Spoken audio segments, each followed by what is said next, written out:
پریشان نہ ہوں، اللہ بھی وہی دروازہ کھولتا ہے جس کی چابی آپ کے پاس نہیں ہوتی۔ اللہ اور انسان کا تعلق الف ہے۔ یہ ایک سیدھی لکیر جیسا تعلق ہے جس کے ایک سرے پر اللہ ہے اور دوسرے سرے پر بندہ ہے۔ خدا کے ہاں مقام صرف دل کی کیفیت کا ہے۔ بہترین زندگی جینے کے لیے اس حقیقت کو تسلیم کرنا پڑتا ہے کہ سب کو سب کچھ نہیں مل سکتا۔ زندگی مسلسل امتحان ہے، یہاں 10 بار گرنے کے بعد 11ویں بار اٹھ جانے کا نام کامیابی ہے۔ اگر قدر نہیں کرو گے تو اللہ چھین لے گا، وہ پھر چاہے رزق ہو یا عشق۔ یہ دنیا بوڑھی ہو چکی ہے اور مجھے وہ دنیا چاہیے جو بچوں کی طرح مسکرائے۔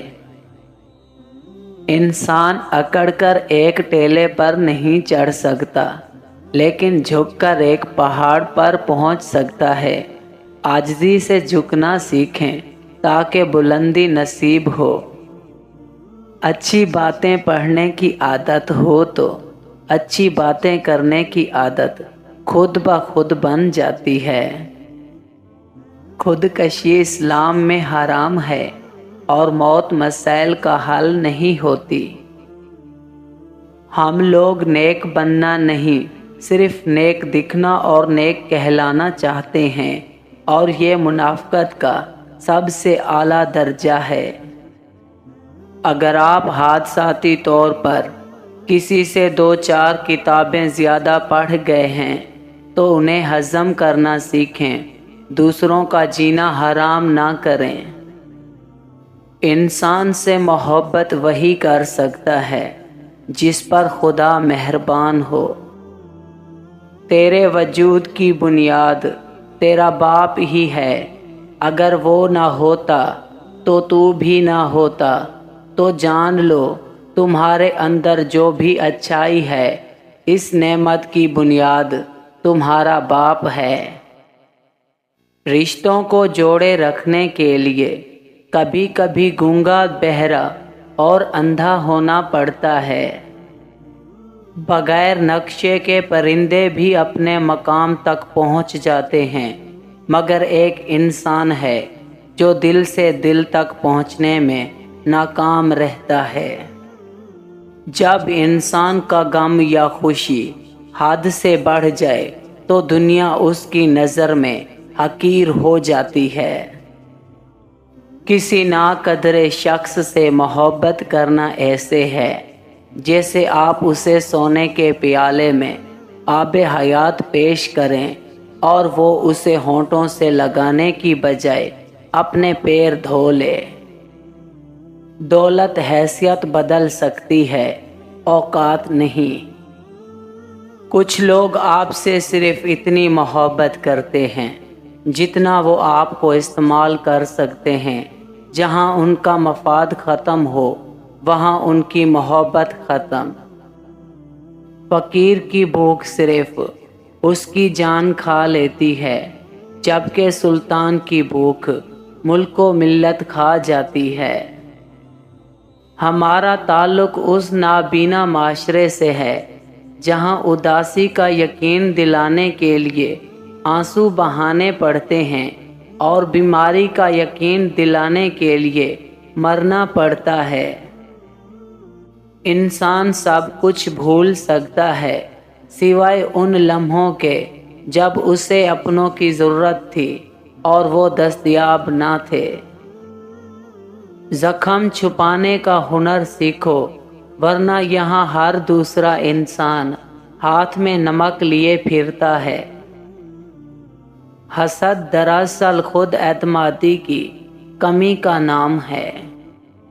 زندگی کتنی عجیب ہے، ہر انسان دنیا کی قید سے رہائی مانگتا ہے اور رہا ہونے سے ڈرتا ہے۔ رشتوں کو ایسے خوبی سے نبھائیں جیسے شہد کی مکھی پھولوں سے رس بھی لے لیتی ہے اور ان کا نقصان بھی نہیں کرتی۔ اللہ جب بہترین سے نوازتا ہے تو پہلے آزمائش سے گزارتا ہے۔ جب چاقو، خنجر، تیر اور تلوار آپس میں پوچھتے ہیں کہ گہرا زخم کون دیتا ہے، تو الفاظ پیچھے بیٹھ کر مسکراتے ہیں۔ خوش فہمی کے سلسلے اتنے دراز ہیں کہ ہر اینٹ سوچتی ہے کہ دیوار مجھ سے ہے۔ پتھر میں ایک نقص ہے کہ وہ کبھی پگھلتا نہیں، لیکن پتھر میں ایک خوبی یہ بھی ہے کہ وہ کبھی بدلتا نہیں۔ بہترین وقت وہ ہے جس میں بدترین لوگ سامنے آ جائیں۔ انسان کی عقل صرف اتنی ہے کہ اسے جانور کہا جائے تو ناراض ہو جاتا ہے اور شیر کہا جائے تو خوش ہو جاتا ہے۔